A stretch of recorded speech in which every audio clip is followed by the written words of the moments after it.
Have you ever understood something perfectly, but when you try to explain it, it didn't come out right? I used to struggle with this a lot whenever I had to explain my research work. In my head, everything made perfect sense, but when I used to talk about it to other people, then I could literally see them getting lost. In this video, I will talk about 4 different but interconnected reasons why even smarter people they fail to communicate properly.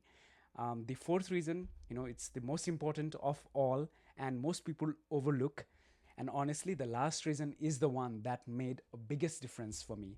So please stick around for that. So the first reason that why people struggle to communicate even after knowing this subject matter is the curse of knowledge. So once you understand something deeply, it becomes very difficult to assume that you don't know about that matter. So we start to presume that other people also know about that subject matter. For an example, it's like explaining your research work to a non-scientific audience.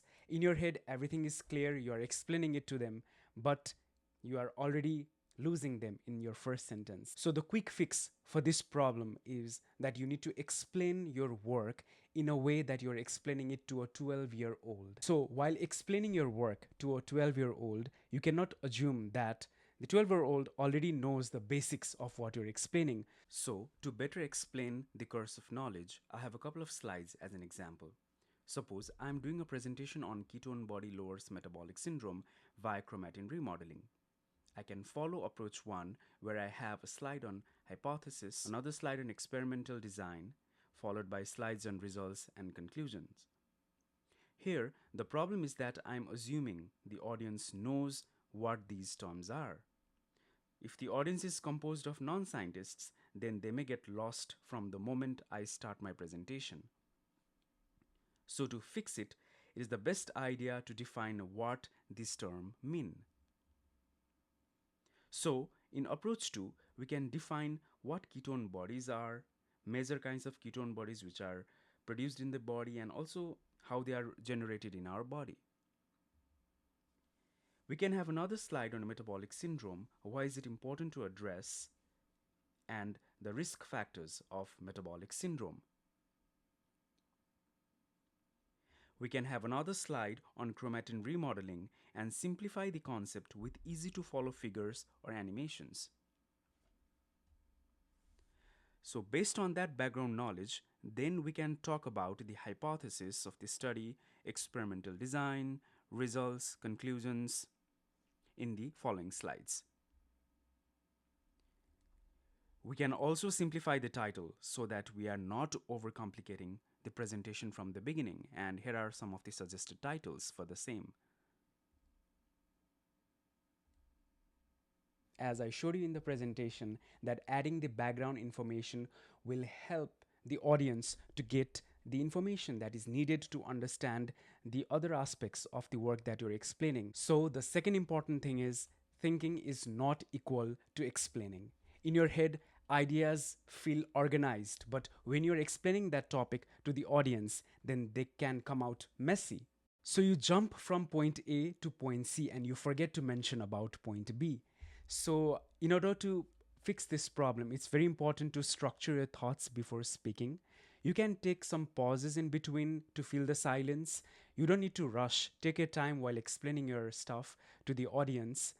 Because you don't want the communication to break with the audience when you are talking to them. So another important reason why smart people fail to communicate properly is the fear of judgment. They start to think, what if I sound stupid? And that pressure actually makes you hesitate and communicate worse. So in order to fix this problem, it's important to focus on clarity rather than impressing the audience. So it's okay to acknowledge the thing that you don't know, because even experts in their area might not know smallest of things sometimes. But you don't need to fear what people might say to you. You can simply just acknowledge that and move ahead. That fear of judgment can lead to people making their presentation overly complicated. We think that using complex words make us sound intelligent and smart. But intelligence is not about using complex words. It is about making the complex thing simple to understand. So the fix for this problem could be, using the simple terms, simple ideas to describe the complex terms. You can use analogy to explain complex ideas. For example, I have to introduce bile acids, as you can see on the screen here. I can say that these are the products of cholesterol metabolism and is produced in the liver. Non-scientific audience may get what I say till this point, but if I have to explain that bile acids emulsify dietary fats, then they may get lost a bit. So to make it easy to understand, I can compare bile acids to dishwashing liquid and say that the way dishwashing liquid removes fat or grease from utensils, bile acids also break down our dietary fats into small globules so that it is easy for the absorption in the intestine.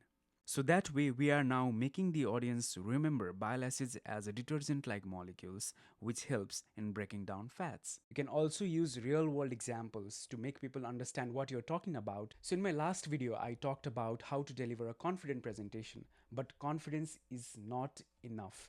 Clarity is another important thing that you need to have whenever you talk to people, whenever you communicate with people, because you want every single individual in the room to understand what you are trying to convey. Thank you so much for watching the video till the end, and I'll be back with my next video soon. If you haven't already done so, please don't forget to like, comment, and subscribe to my channel, Cyvocate.